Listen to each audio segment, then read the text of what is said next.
বক্তৃতা শুরু করেন আর হরে কৃষ্ণ বলেই তার বক্তৃতা শেষ করলেন স্বরাষ্ট্রমন্ত্রী অমিত শাহ। স্বরাষ্ট্রমন্ত্রী হিসেবে তিনি সেখানে আসেননি, ভক্ত হিসেবে এসেছেন। মায়াপুরে আসতে পেরে তিনি ধন্য।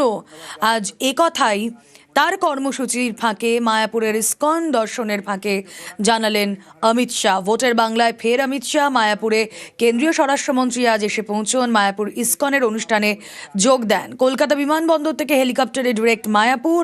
সফর সঙ্গী বঙ্গ বিজেপি নেতারা। প্রায় 2 ঘন্টা ইস্কনে থাকেন অমিত শাহ।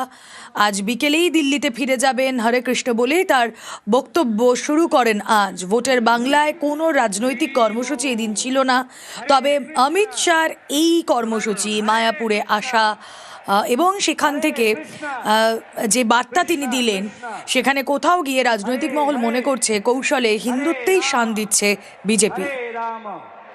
রাম রাম ধর্ম মানে আমরা যা ধারণ করি, ধর্ম এগোয় আধুনিকতাকে সঙ্গে নিয়ে। আধুনিকতা ধর্মের শত্রু নয়, এ কথাও আজ স্মরণ করালেন অমিত শাহ।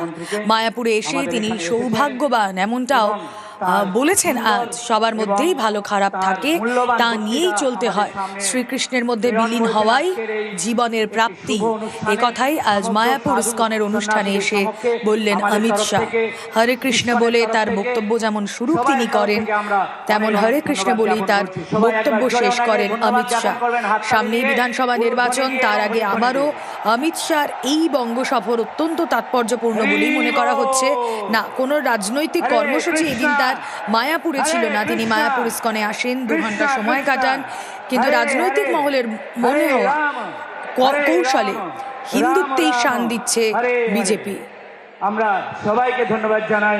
মঞ্চে যারা যারা উপস্থিত ছিলেন, হিজ হোলিনেস গৌরাঙ্গ প্রেম সাই মহারাজ।